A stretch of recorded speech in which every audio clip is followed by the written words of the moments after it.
आपकी क्लास की मॉनिटरिंग होती रहेगी प्रॉपर। तो good afternoon to all dear students. Today I will discuss about the thermal engineering laboratory. ठीक है ना, थर्मल इंजीनियरिंग की लेबोरेटरी के बारे में डिस्कस करेंगे। और ये ME306 है, आप लिखते आइए कॉपी में। सभी लोग कॉपी लिए हुए हैं, कॉपी में लिखते आइए, आप नोट डाउन करते आइए। Thermal engineering laboratory ME306 code यहाँ पे मैंने मेंशन नहीं किया, बट ME306 लिख लीजिए, नोट डाउन करते आइए कॉपी में।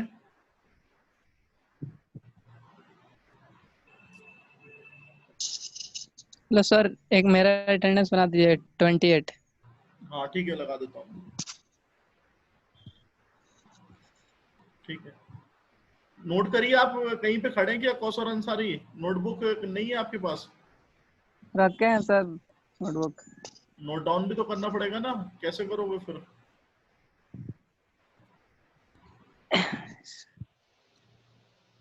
ठीक है,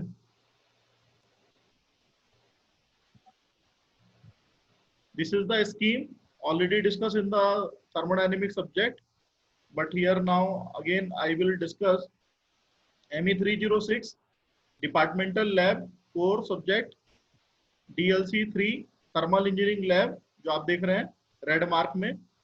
30 नंबर का प्रैक्टिकल रहता है इसका, 20 मार्क्स का टर्म वर्क रहता है, टोटल 50 मार्क्स है।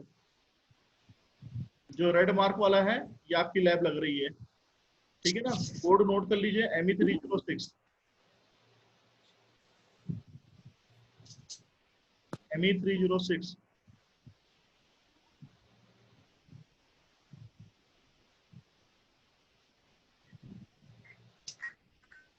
ठीक है, बढ़ रहे हैं आगे। किसी को यदि लगे कि कुछ ऐसा लग रहा है नोट करना है तो आप बोल दिया करिए माइक अनम्यूट करके। This is the list of experiments, इसको नोट डाउन सभी लोग कर लीजिए। लिस्ट ऑफ एक्सपेरिमेंट्स, जैसे आप लोग लेबोरेटरी में फर्स्ट टाइम पे आते हैं तो सारे इक्विपमेंट्स वगैरह देखते हैं या एक्सपेरिमेंट्स वगैरह के लिस्ट जो रहती है उसको नोट डाउन करते हैं, वैसे यहाँ पे भी है। फोटो भी खींच सकते हैं, बट नोट डाउन कर लीजिए, एक लिखने की आदत पड़ जाएगी आपको। अदरवाइज क्या होगा, कितनी फोटो आप लोग खींच के रखो, कहीं भी एक बार मोबाइल फॉर्मेट हो गया तो फिर दिक्कत हो जाएगी।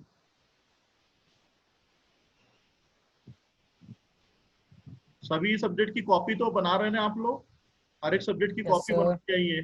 मैं आप लोगों को slide yes sir. Slides, yes sir. हाँ पीपीटीज में आप लोगों को भेजूंगा, नोट्स भेजूंगा आप लोगों को, हार्ड कॉपी में, ये सॉफ्ट कॉपी वाले नोट्स भेजूंगा, सभी तरह के नोट्स भेजूंगा मैं आप लोगों को, ग्रुप में सेंड करूंगा।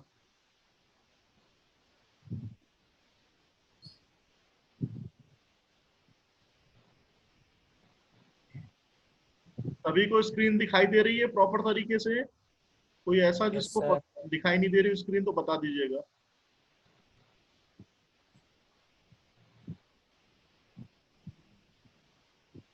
टोटल 9 प्रैक्टिकल्स हैं।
सर ORSAT apparatus क्या है ये? ऑर्सेट ऑपरेटर्स, ऑर्सेट ORSAT और set pressure. Operators. Yes sir, ये क्या है सर? ये फ्यूल की कैलोरीफिक वैल्यू को चेक करने के लिए रहता है। फ्यूल की कैलोरीफिक वैल्यू होती है, उसको चेक करने के लिए ऑर्सेट ऑपरेटर्स इस्तेमाल करते हैं। सभी चीजों को बताएंगे वन बाय वन करके।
कर लिए नोट डाउन?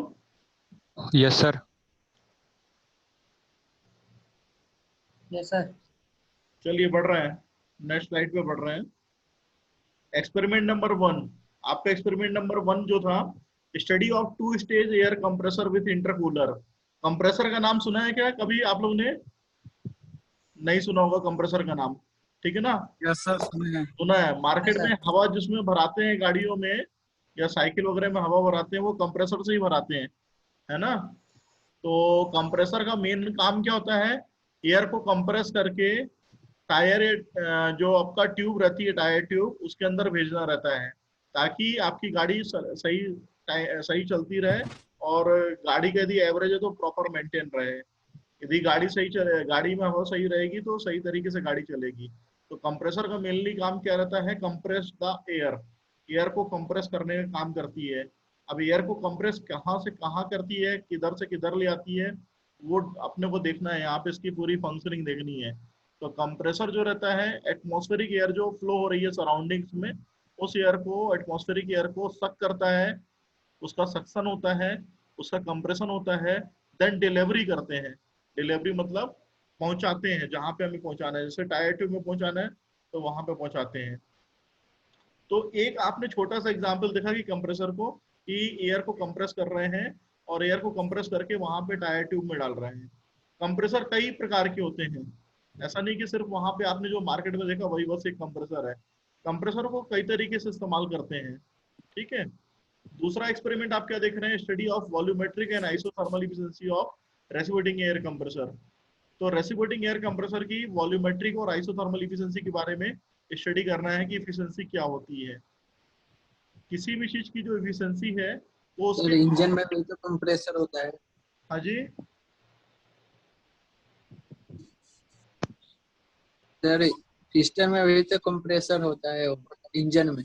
हाँ हाँ, जो आपका सिलेंडर पिस्टन मैकेनिज्म है वो कंप्रेसर में ही आता है, बट उसको किस तरीके से इस्तेमाल किया जा रहा है ये देखना रहता है। क्योंकि कंप्रेसर बेसिकली दो तरीके का होता है।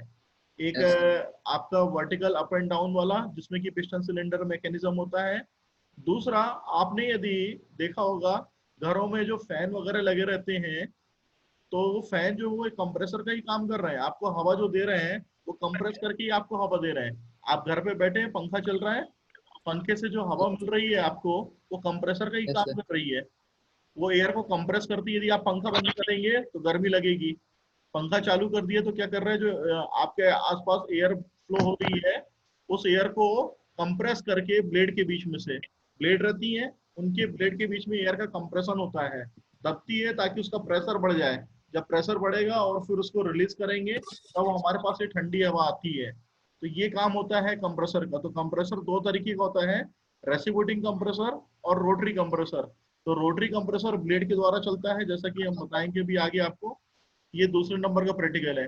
सारे प्रैक्टिकल आपके स्टडी बेस पे हैं, जिसमें हम आपको कुछ वीडियोस दिखाएंगे और कुछ हो सकता है मॉडल टाइप के दिखाएंगे इसमें आपको। और इसकी लिटरेचर जो है हम आपको बताते रहेंगे, लिखने के लिए भेजते रहेंगे आपको, तो आप लोग उसको नोट डाउन करते रहेंगे। जैसे आप लोगों ने फाइल बनाते थे यहाँ पे कॉलेज में लैब के लिए, वैसे ही आप घर पे भी आप कुछ नहीं होगा ये वहाँ पे पेपर मिल रहा है तो ठीक है।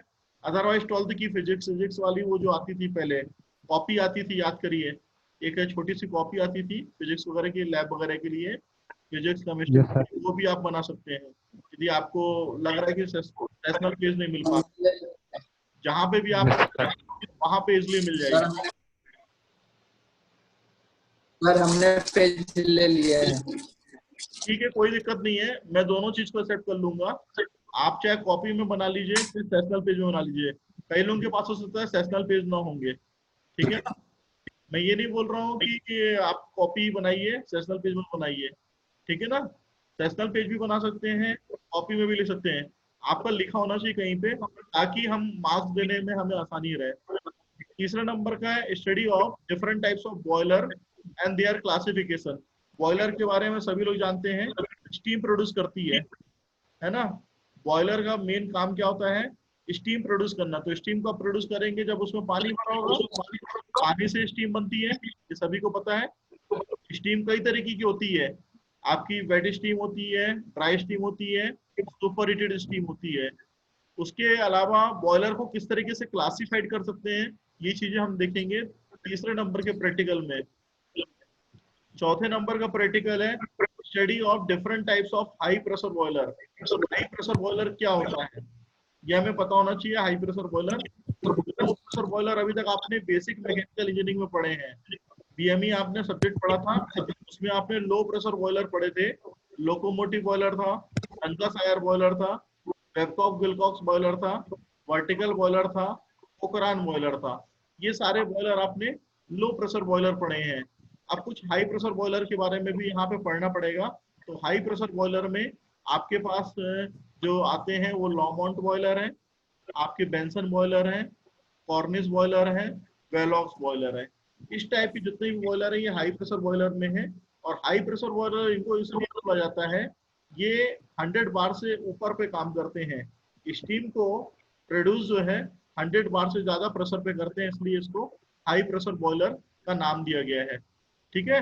पांचवा है study the performance of boiler.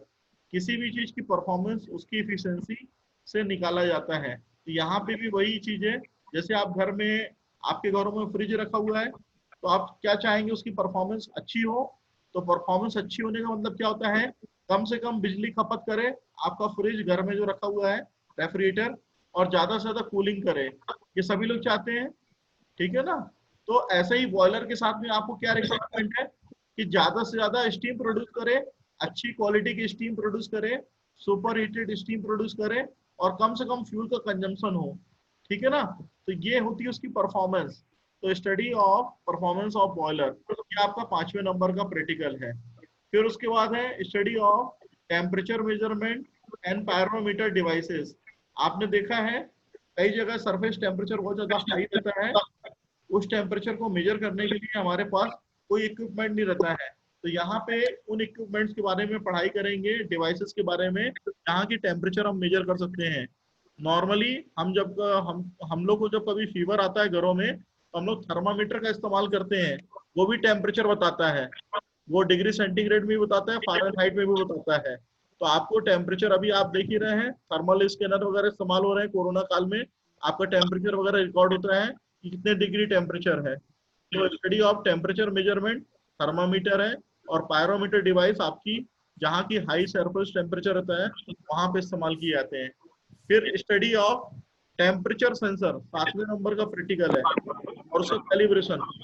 तो कहने मतलब ये है कि जो आपका टेम्परेचर सेंसर है वो सेंसर किस तरीके से काम करता है। जनरली कई बार हमने देखा कि थर्मोकपल के बारे में बात करते हैं। थर्मोकपल क्या काम करता है, टेम्परेचर मेजरमेंट करने काम करता है। जहां कहीं भी टेम्परेचर आपको निकालना है वहां पे थर्मोकपल की हेल्प ली जाती है, और थर्मोकपल में हम लोग हॉट और कोल्ड जंक्शन बना के टेम्परेचर को मेजर करते हैं, तो वो उसका कैलिब्रेशन कहलाता है। ठीक है ना। फिर है 8वें नंबर का study of experiments on Orsat operators. Orsat operators fuel की कैलोरीफिक वैल्यू निकालने के लिए इस्तेमाल किया जाता है कि फ्यूल के अंदर कितनी कैलोरीफिक वैल्यू है। क्योंकि फ्यूल अपना सॉलिड टाइप का होता है, लिक्विड टाइप का होता है, और गैसेस फ्यूल होता है। तो उन सभी तरह के फ्यूल में कितनी एनर्जी है, कितनी कैलोरीफिक वैल्यू है, कितना ऊष्मीय मान है, उसको मेजर करने के लिए ऑर्सिट ऑपरेटर इस्तेमाल किया जाता है। ठीक है। 9th नंबर का प्रैक्टिकल है study of experiments on calorific value of different fuels and analysis of exhaust gases. Fuel के अंदर कितनी कैलोरीफिक वैल्यू है, हायर कैलोरीफिक वैल्यू है या लोअर कैलोरीफिक वैल्यू है, उसके बारे में यहाँ पे स्टडी करना है, और एग्जॉस्ट गैसेस का एनालिसिस करना है। ये सारी चीजें हमें लिस्ट ऑफ एक्सपेरिमेंट्स में देखने को मिल रही हैं। तो टोटल 9 प्रैक्टिकल है। ये सारे प्रैक्टिकल का लिटरेचर हम आपको 1 बाय 1 करके भेजते रहेंगे ग्रुप में, तो आप लोग उसको नोट डाउन कर लीजिएगा। अभी यहाँ पे हम पीपीटी के माध्यम से और वीडियो के माध्यम से आपको हम समझाएंगे एक एक करके प्रैक्टिकल। तो सबसे पहले आज स्टार्ट करेंगे पहला प्रैक्टिकल, एक्सपेरिमेंट नंबर 1। इसका ऑब्जेक्टिव है study of 2 stage air compressor with intercooler. ये आपका पहला प्रैक्टिकल है। ठीक है ना। Study of 2 stage air compressor with intercooler, और इसमें ऑपरेटर्स क्या रिक्वायर्ड है, इसका मॉडल चाहिए आपको, reciprocating air compressor with intercooler. तो उसको हम दिखाने के लिए यहाँ पे आपको ये मॉडल है 2 स्टेज कंप्रेसर का, जिसमें कि इंटरकूलर लगा हुआ है, ये आप देख रहे हैं। ठीक है, ये आपको दिखाई दे रहा है मॉडल।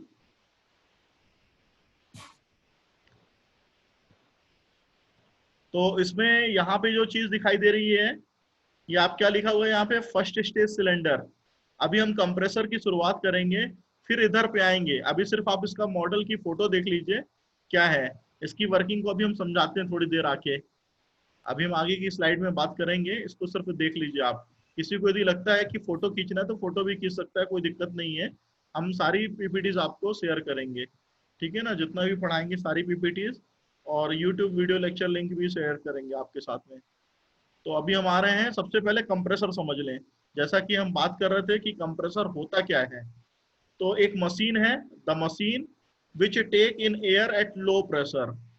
तो जो एयर को लो प्रेशर पे लेती है and compress it to high pressure with the help of suitable arrangement are called air compressor. तो जैसा कि रेसिप्रोकेटिंग एयर कंप्रेसर होता है आपका पिस्टन सिलेंडर, जैसा कि किसी ने बताया था मुझे, पिस्टन सिलेंडर का अरेंजमेंट है। जैसे ही सक्शन होगा तो एयर अंदर की तरफ आएगी, जैसे ही कंप्रेशन होगा पिस्टन नीचे से ऊपर की तरफ बढ़ेगा बीडीसी से टीडीसी की तरफ, तो एयर कंप्रेस होगी, और एयर के कंप्रेस होने के बाद उसको डिलीवरी कर दिया जाएगा। तो एक ऐसी मशीन जो कि सक्शन कर रही है लो प्रेशर पे एयर को, और कंप्रेस करने के बाद हाई प्रेशर पे एयर को डिस्चार्ज कर रही है, डिलीवरी कर रही है, वो मशीन आपकी एयर कंप्रेसर कहलाती है। ठीक है। तो air compressor is a simple machine who is suctioning of air from the atmospheric side and compress it to high pressure and deliver to the required place। जहां पे जरूरत है वहां पे उसकी डिलीवरी करेगी। ठीक है। फिर दूसरी बात यहाँ पे पढ़ेंगे, according to the second law of thermodynamics it is only possible when work is done on the system. Generally क्या होता है, सिस्टम पे या तो सिस्टम से हमें काम मिलता है या सिस्टम को हमें काम देना पड़ता है। तो यहाँ पे जो कंप्रेसर है उसको हमें पावर देने की जरूरत है, वर्क डन देने की जरूरत है। जैसे घरों में आपके रेफ्रिजरेटर रखा हुआ है, फ्रिज जिसे बोलते हैं आप लोग, उसको हमें पावर देनी पड़ती है। पावर देने का मतलब उसको काम देना पड़ता है। जब तक इलेक्ट्रिसिटी ऑन नहीं करेंगे तब तक आपका फ्रिज जो है रन नहीं करेगा। तो वहां पे भी एक कंप्रेसर लगा है नीचे साइड पे, रेफ्रिजरेटर के नीचे साइड पे एक कंप्रेसर लगा रहता है जो कि डिवाइस को रन कराता है। क्योंकि आपको पता है कि सेकेंड लॉ ऑफ थर्मोडायनेमिक्स के हिसाब से यदि हीट को ट्रांसफर लो टेम्परेचर से हाई टेम्परेचर पे करना है तो उसके लिए हमें वर्क डन देने की जरूरत पड़ेगी।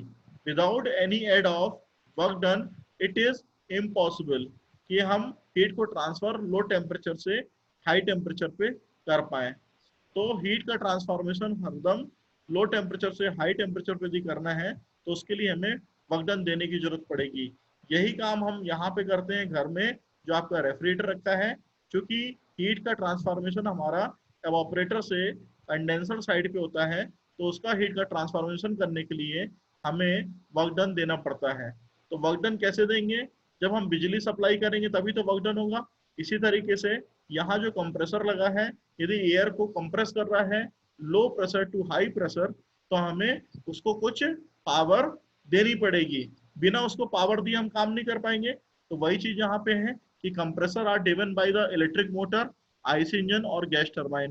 कंप्रेसर जो है इलेक्ट्रिक मोटर के द्वारा चलता है, आईसी इंजन के द्वारा चलता है या गैस टरबाइन के द्वारा चलता है। इससे उसको पावर मिलती है चलाने के लिए। फिर लिखा है a compressor which is used for increasing the pressure of air is called a air compressor. क्योंकि इसका मेनली काम क्या रहता है? एयर प्रेशर को इंक्रीज करना, इसलिए इसका नाम पड़ गया एयर कंप्रेसर। पहले इसका नाम था सिंपल कंप्रेसर, क्योंकि वो एयर को कंप्रेस करके डिलीवरी साइड पे दे रहा है इसलिए उसका नाम पड़ गया एयर कंप्रेसर। अब यहाँ पे आप देख रहे हैं मास फ्लो रेट एयर है, ये कांस्टेंट है, ये इनलेट साइड है, ये एग्जिट साइड है। तो ये P1 जो है इसका प्रेशर है, V1 इसका वॉल्यूम है। ये इनलेट साइड है, एग्जिट साइड P2 इसका प्रेशर है, V2 इसका वॉल्यूम है। ठीक है ना? तो P1 प्रेशर पे लो प्रेशर पे एयर आती है, V1 वॉल्यूम पे एयर अंदर आती है, P2 प्रेशर से एयर जो है बाहर निकलती है और उसका वॉल्यूम V2 रहता है। मास फ्लो रेट जो है इनलेट से लेके एग्जिट तक जो है वो कांस्टेंट रहता है। ये इसका क्लासिफिकेशन है एयर कंप्रेसर का। आप जो डायग्राम ये देख रहे हैं ये इसका क्लासिफिकेशन है। तो क्लासिफिकेशन में आप क्या देख रहे हैं? जैसे यदि हम बात करेंगे मेथड ऑफ कंप्रेशन की, सबसे पहले स्टार्टिंग यहाँ से करेंगे कि किस तरीके से कंप्रेशन कर सकते हैं एयर का।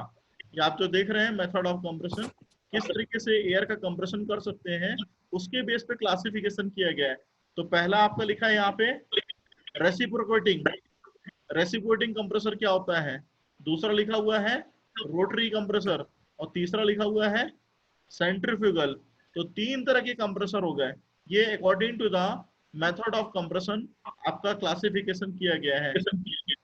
तो रेसिप्रोकेटिंग मतलब वर्टिकल TDC टू BDC और IDC टू ODC, उसे हम बोलते हैं रेसिप्रोकेटिंग टाइप ऑफ कंप्रेसर। जब पिस्टन का मूवमेंट अप एंड डाउन या लेफ्ट टू राइट या राइट टू लेफ्ट होता है तो उसे हम रेसिप्रोकेटिंग कंप्रेसर बोलते हैं। रोटरी कंप्रेसर उसको बोलते हैं जहां पे कि रोटरी मोशन रहता है, जहां पे सिलेंडर पिस्टन मैकेनिज्म नहीं रहता है, जहां पे वेन्स लगी रहती हैं, लोब लगा रहता है, वहां पे रोटरी कंप्रेसर इस्तेमाल किया जाता है। इसी तरीके से सेंट्रीफ्यूगल कंप्रेसर में वहां पे आपकी जो बोलना चाहिए रोटर शाफ्ट है, ब्लेड है, उनके द्वारा जो मोशन प्रोवाइड किया जाता है, जैसे कि एयर अंदर आके फिर बाहर डिस्चार्ज होती है, उसे हम सेंट्रीफ्यूगल टाइप का कंप्रेसर बोलते हैं। तो ये आपका पहला क्लासिफिकेशन है according to the method of compression. Delivery pressure की बात करेंगे तो अकॉर्डिंग टू द कि जहां पे प्रेशर सबसे ज्यादा रिक्वायरमेंट है, जैसे लो प्रेशर कंप्रेसर होते हैं ये 1.1 बार तक एयर को सप्लाई करते हैं। मीडियम प्रेशर कंप्रेसर होते हैं 1.1 से 8 बार तक सप्लाई करते हैं। हाई प्रेशर जो कंप्रेसर है वो 8 to 10 बार सप्लाई करते हैं और वेरी हाई प्रेशर कंप्रेसर है अबव 10 बार एयर को सप्लाई करते हैं। तो इस तरीके से भी एयर कंप्रेसर को क्लासिफाइड किया जा सकता है कि डिलीवरी प्रेशर की रिक्वायरमेंट कितनी है। तो डिलीवरी प्रेशर की रिक्वायरमेंट कितनी है उसके हिसाब से भी हम कंप्रेसर को बता रहे हैं। अब इसके बाद बात करेंगे प्रिंसिपल ऑफ ऑपरेशन की। तो प्रिंसिपल ऑफ ऑपरेशन जो है यहाँ पे रोटोडायनेमिक टाइप का है, पॉजिटिव डिस्प्लेसमेंट टाइप का है।